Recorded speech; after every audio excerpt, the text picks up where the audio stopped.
네, 안녕하세요. 오해원입니다. 오늘 제가 준비한 내용은 리더의 비즈니스 속도에 관련된 내용으로 한번 준비를 했습니다. 그래서 그냥 오늘은 그냥 천천히 한번 들어보시면 좋을 것 같아서, 어디에 있는 강의는 아니고요. 제가 그냥 제 생각으로 해가지고, 네, 한번 만들어 본 강의입니다.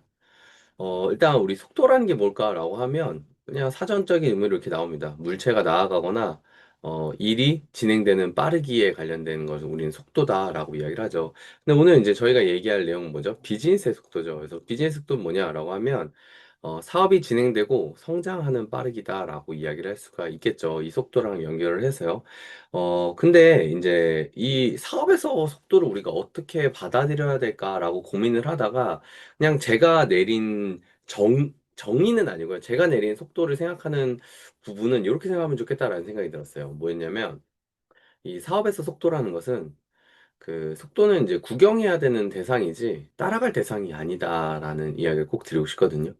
그러니까 왜 그러냐라고 하면 많은 사람들이 그러니까 우리가 하는 일은 이 경쟁을 하는 일이 아닌데도 불구하고 물론 경쟁이나 선의 경쟁 이런 것들은 당연히 도움이 될 수 있죠. 하지만 그럼에도 불구하고 이 구경 대상으로 보는 게 아니라 어떻게든 따라갈 대상으로 보다 보니까 이 사업의 속도에 조금 부담을 느끼는 경우들 또는 걱정을 하는 경우들 또는 뭐, 스트레스 받는 경우들이 여러 가지 일들이 생기는 것 같아요. 그래서 이 기본적으로 우리가 어떤 걸 기억하면 좋을까라고 해보면 이런 부분들입니다. 자, 두 가지가 있는데요. 사람마다 사업의 속도는 모두 다르다라는 것. 그리고 두 번째는 돌아가는 길 또한 늦는 길이 아니다라는 부분. 이 두 가지를 꼭 기억해 주셨으면 좋겠습니다. 어, 왜 사람마다 사업도 모두 다르냐? 이거는 이렇게 의견이 없죠. 거의 누구나 당연히 이해를 할 수 있죠. 근데 두 번째, 돌아가는 길 또한 늦은 길이 아니다라고 하는 이유는 뭐냐면요. 음, 예를 들면 그거예요. 누군가한테 이제 저희가 10년 만에 에메랄드가 됐다 그러면 엄청나게 빠른 길이라고 얘기하는 사람은 단 한 명도 없습니다. 근데 10년 만에 에메랄드 된 게 아니라 저희가 지금 에메랄드예요라고 얘기를 하면요. 그 어떤 누구도 늦었다고 얘기하지도 않아요. 그러니까 돌아가는 길 역시도 결국은 가는 방향이고 가는 길이거든요. 그러면은 그거에 맞춰서 내가 그냥 꾸준히 해 나가면 되는 일 뿐이에요.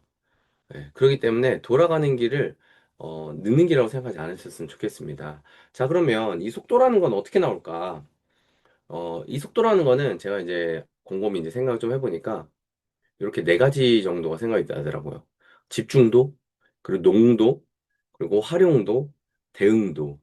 이 네 가지를 잘 지켜내면, 아, 우리는 이 사업에 있어서의 속도를 낼 수 있겠구나라는 생각을 했어요. 그러면 한 가지씩 한번 볼게요. 집중도라는 건 뭐냐라고 하면, 우선순위의 명확함이다. 그냥 우선순위가 아니에요. 우선순위의 명확함이에요. 이 명확함이라는 건 뭐냐라고 하면 내가 우선순위를 잡고 있는데 그 잡고 있는 우선순위가 흔들리지 않는 것을 우리는 명확함이라고 하죠. 그래서 우선순위의 명확함이 없이는요, 속도가 나기가 조금 어려운 경우가 많습니다. 자, 두 번째는 뭘까? 두 번째, 농도. 농도는요, 시간 투자를 하는 것과 횟수를 곱했을 때 나오는 것이 우리는 농도다라고 얘기를 하죠. 그냥 단순히 시간을 많이 쓰는 거를 우리는 농도라고 하지 않아요. 하지만 횟수만 늘리는 것도 우리는 농도라고 하지 않습니다. 이 횟수에 시간 투자를 하는데 여기에 집중도까지 들어가면 그 농도가 명확하게 나오게 되는 거죠. 그래서 우리가 단순히 시간을 얼마나 투자할 것인가 이 부분도 중요한데요. 거기에다가 한 번 시간 투자를 많이 한 다음에 뭐 예를 들면은 나 하루에 8시간씩 아메이를 해. 근데 그걸 일주일마다 8시간을 해. 그러면은 그거는 빈도가 따라주지 않기 때문에 큰 결과가 나오지 않겠죠. 네. 대신에 내가 하루에 3시간씩 하는데 대신 매일 해. 이런 경우에는 농도가 짙어질 수 있겠죠. 이런 부분들처럼 이 농도라고 하는 거는요, 희석되는 속도를 얼마나 줄이느냐가 이 농도의 핵심이라고 얘기할 수가 있습니다. 그럼 희석되는 숫자를 줄이기 위해서는 시간 투자와 횟수의 적절한 양의 조화가 필요하다라고 말씀드릴 수가 있는 거죠. 자, 다음 뭐냐? 활용도입니다. 시스템, 팀, 스폰서. 이런 것들을 어떻게 우리가 활용하냐에 따라서 내 속도가 결정되기도 합니다. 어떤 분들은요, 시스템, 팀, 스폰서 없이 속도를 내기 위해서 혼자 열심히 하시는 경우들이 있어요. 그럼 속도가 잘 날까요? 속도가 잘 나지 않죠. 어떤 사람은요, 팀 열심히 이용하는데 스폰서하고 시스템을 하나도 이용하지 않아요. 그럼 속도가 날까요? 속도가 잘 나지 않죠. 그래서 시스템 팀 스폰서를 어떻게 활용하는가에 대한 부분을 제대로 올바르게 배우는 것도 우리가 속도를 조금 낼 수 있는 방법 중에 하나다라고 얘기할 수가 있습니다. 자, 마지막 대응도는 뭐냐? 대응도는 이런 부분들입니다. 여러분, 거절에 대한 대응, 귀찮음에 대한 대응, 두려움에 대한 대응, 그리고 내가 어렵게 느끼는 것에 대한 대응, 이런 여러 가지들에 대한 대응을 내가 어떻게 하냐에 따라서 내 비즈니스의 속도가 결정될 수가 있습니다. 그러면 누군가는요, 거절이 두려워서 속도를 못 내고요. 누군가는요, 귀찮아서 속도를 못 내는 경우들도 많아요. 누군가는요, 두려워서 속도를 못 내고, 누군가는 어렵기 때문에 안 해서 속도를 못 내기도 합니다. 그래서 이 집중도, 농도, 활용도, 대응도, 이 네 가지에 관련된 부분을 내가 어떻게 잘 사용할 것인가, 또 내가 어떻게 이 네 가지에 대해서 나만의 기준을 잘 잡을 것인가가 이 속도를 낼 수 있는 방법이라고 할 수가 있겠죠. 자, 그러면 속도를 낼 수 있는 방법 세 가지 정도를 제가 소개하려고 해요. 그냥 제가 생각한 부분이고요. 일단 첫 번째 뭐냐? 속도를 내는 방법 첫 번째는요. 지금 여기 써 있는 이 사이클을 조금 빠르게 가는 겁니다. 빠르게 배우고, 그 믿음을 빠르게 키우고, 행동을 빠르게 하고, 그다음에 나오는 거에 대한 수용을 빠르게 해서 그 수용의 속도를 키울수록 결과가 더 자주 빠르게 나옵니다. 그러면 그 나온 결과를 가지고 나누는 거죠. 그럼 한 가지씩 이야기를 한번 해볼게요. 자, 배움이라는 건 뭐냐? 알아보고 지식을 쌓고 내 것으로 만드는 단계를 우리는 배움이라고 얘기를 하죠. 내가 뭔가를 공부를 하고 내가 뭔가를 익히고 내가 뭔가를 계속적으로 지식을 쌓아냈고 이런 부분들을 이런 모든 부분들을 우리는 배움이라고 얘기를 하고요. 이 배운 것을 가지고 스폰서, 팀, 시스템, 그리고 회사에 대한 믿음과 신뢰의 단계를 만들어가는 걸 우리는 이 믿음이라고 얘기를 하거든요.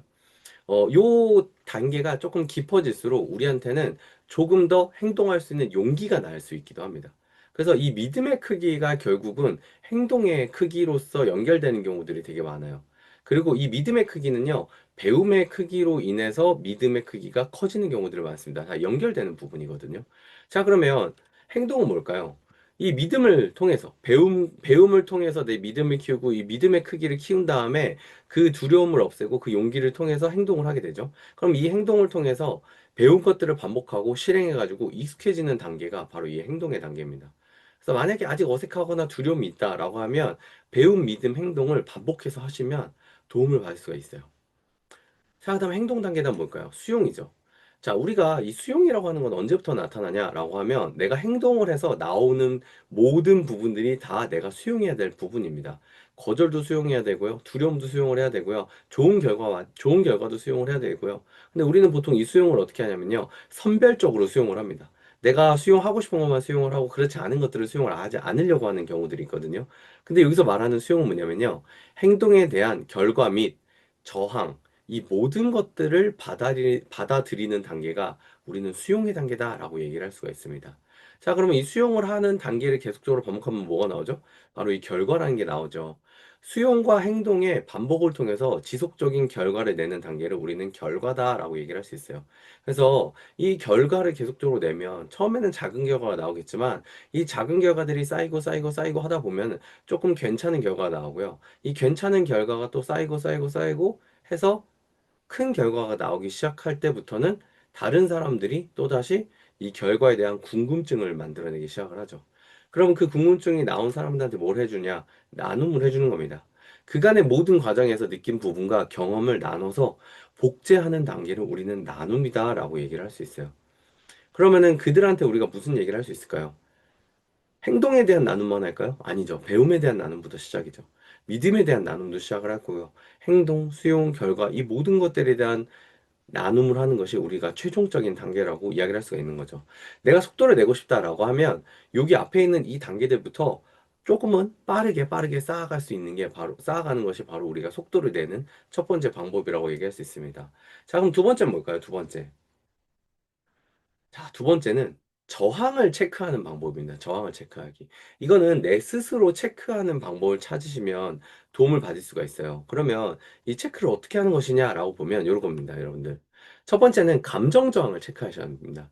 내가 거절에 대한 공포나 내가 기분에 따라서 행동한다든지 아니면은 내가 어떤 부분에 있어서 두려움을 느끼나 어떤 부분에 있어서 내가 두려움을 느끼지 않는가 어떤 부분에 있어서 내가 행동을 잘하게 되는가 뭐 이런 여러 가지들이 있죠. 그런 부분들에 대해서 내가 체크하는 거예요, 스스로. 아, 내가 아직은 이런 부분에 있어서 두려움을 느끼는구나. 아, 내가 아직은 이런 부분에 있어서 조금 귀찮음을 느끼는구나. 아직은 내가 이런 부분에 있어서는 좀 하기 싫어하는구나. 이런 여러 가지들 있죠. 이런 저항, 감정 저항을 체크하는 게 필요하고요. 자, 두 번째 뭐냐? 인지 저항을 체크해야 됩니다. 인지 저항.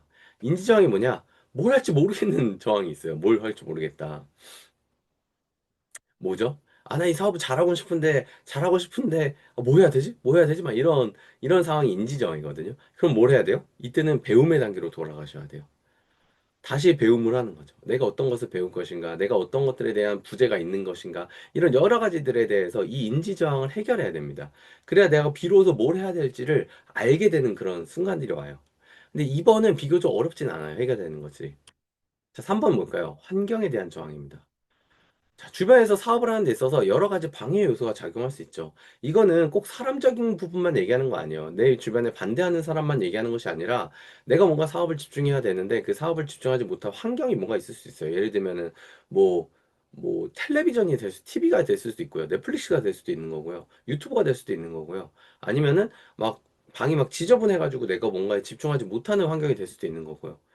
근데 누군가는 지저분한데 신경을 안 쓰는 사람이 있을 수도 있는 거예요. 누군가는 TV가 있지만 그 TV가 신경 쓰지 않고 내 걸 먼저 하는 사람이 있을 수도 있고. 하지만 무엇인가 내 환경적으로 저항이 되는 부분들이 있으면 그거를 반드시 어떻게 할지 스스로 결정하고 해결을 하셔야지 속도를 낼 수가 있습니다. 자, 마지막 네 번째 뭐냐? 바로 지식에 대한 저항입니다. 아, 정말 좋은데. 아, 너무 좋은데 이거를 좀 얘기하고 싶은데 얘기를 어떻게 해야 될지 모를 때가 있어요. 무엇을 할지는 알겠는데 그걸 어떻게 해야 될지 모르겠는. 그건 이제 지식의 저항이에요. 그런 부분들을. 그래서 알고 있는 게 없어서 설명을 못해서 스스로 답답한 경우들. 네. 이런 경우는요, 내가 지식 저항을 해결하면 조금 더 속도를 내는데 도움을 받을 수가 있습니다. 이건 모든 분들이 갖고 있는 부분이 다르기 때문에 그냥 이런 부분들을 체크를 해서 아, 나는 이 부분을 조금 해가지고 해결하는 게 필요하겠구나라고 스스로 체크를 해보시면 도움이 될 수 있겠죠. 자, 마지막 속도를 내는 방법 세 번째입니다. 자, 세 번째는 나의 속도를 결정하는 거거든요. 나의 속도를 결정한다. 솔직히 무슨 말이냐라고 하면 일단 이런 거예요. 네, 제가 생각하는 첫 번째 가장 추천하는 건 크루즈 모드입니다, 여러분들. 크루즈 모드는 뭐죠? 그냥 일정한 속도로 꾸준히 가는 거 우리는 크루즈다라고 얘기를 하죠. 그래서 지속적으로 무언가 그냥 꾸준히 하는 겁니다. 그 무언가라고 하는 거는 사업적인 부분을 꾸준히 하는 걸 얘기하는 거죠. 그래서 이 크루즈 모드를 하는 분들은요, 흔들림이 별로 없는 경우들이 많이 있습니다. 네, 실질적으로도. 꾸준히 그냥 해 나가는 거예요. 근데 이게 어려운 사람들이 있거든요, 분명히. 자, 그러면 이런 부분도 있을 수 있어요. 두 번째는 압축 모드입니다. 크루즈 모드가 압축 모드예요. 압축 모드는 뭐예요? 일정 기간 동안 내가 초집중해서 뭔가 진행을 해보는 거예요. 물론 누군가는 크루즈 모드를 하다가 일정 기간 압축 모드로 갔다가 다시 크루즈로 오는 경우도 있을 수 있죠. 이 압축 모드는 뭐냐? 사실 압축 모드는요, 여러분들이 뭔가를 도전할 때 반드시 경험해야 되는 모드기는 해요. 이게 3일이 될 수도 있고요. 일주일이 될 수도 있고요. 한 달이 될 수도 있고요. 1년이 될 수도 있습니다. 또는 3년에서 5년이 될 수도 있어요. 이 압축 모드를 3년에서 5년을 가져간다는 얘기는요. 다이아몬드가 된다는 뜻입니다, 여러분들. 근데 이 압축 모드만 1년 내내 할 수 있냐? 쉽지 않아요. 그럼 뭘 해야 되냐? 크루즈 모드와 압축 모드를 꾸준히 번갈아 가면서 하는 모드가 바로 우리가 핀업 성장이라고 하는 것들을 하는데 도움이 되는 모드라고 말씀을 드릴 수가 있는 거죠. 자, 세 번째 뭘까요? 작심삼일 모드입니다, 여러분들. 이거는 제가 고민해 보니까 이 작심삼일 모드도 나쁘지 않겠다는 생각이 했어요. 뭐냐? 3일 동안 집중하고요. 하루 다시 다짐하는 시간 갖는 거예요. 쉬는 시간을 갖는 거죠. 대신 3일은 좀 집중해 보는 거고요. 다시 하루 정도는 좀 쉬는 거고요. 이렇게 되면요, 일주일에 하루 내지 이틀 정도 쉬면서 사업을 하는 거거든요. 여러분, 이 정도만 해도요, 아메이 사업은 정말 잘 될 수 있는 사업입니다. 그다지 그렇게 어렵지 않아요. 근데 이 1, 2, 3번도 어려운 경우가 있을 수 있어요. 1, 2, 3번도 어려운 경우. 그런 분들한테는요, 4번의 모드를 추천드립니다. 4번은 뭐냐? 견인 모드입니다, 여러분. 견인 모드. 스폰서에 매달려서 계속 하는 거예요, 그냥. 따라다니는 겁니다, 여러분들. 그냥. 아, 어떻게 하시지? 아, 그냥 그 똑같이 따라 한다는 게 아니라, 어, 뭐, 막말로는 끌려다녀도 보는 거예요. 네. 그렇게 해보는 것도 저는 큰 도움이 된다고 생각을 합니다. 네. 스폰서에 매달려가지고요. 아, 제발 저 좀 도와주세요. 저 마음이 잘 안 잡혀요. 하면서 쫓아다니는 거예요. 그냥 쫓아다니는 거. 여러분, 이 모드가 생각보다 도움이 많이 됩니다. 특히 사업 초기에는 이 견인 모드 괜찮습니다, 여러분들. 네. 그래서 이런 모드들로 내가 다니다 보면 어느 순간, 아, 내가 크루즈 모드를 어느 정도 할 수 있겠구나. 작심삼일 한번 해볼까? 이런 여러 가지들, 이런 모드들을 여러분들이 사업 속도를 내는 데 있어서 좀 활용을 해보시면 도움이 될 수가 있는 거죠. 자, 저희 오늘 강의는 길지 않습니다. 자, 결론은 뭐냐? 아까 맨 처음에 얘기했던 사람마다 사업 속도는 모두 다르다. 두 번째는 돌아가는 길 또한 늦는 길이 아니다라고 말씀드렸죠. 자, 이거에 대한 결론 뭐냐면요. 이겁니다. 어떤 길도요. 그냥 여러분들이 가는 길이 맞는 길입니다, 여러분들. 예, 많이 돌아올 수도 있어요. 저처럼 많이 많이 돌 수도 있어요. 괜찮아요, 여러분들. 저보다 어쩌면 더 많이 돌 수도 있죠. 왜냐하면 저하고 초반에 사업을 했던 분들 중에 아직 바깥으로 헤매는 분들도 있잖아요. 괜찮습니다, 여러분들. 그 길도 맞는 길입니다.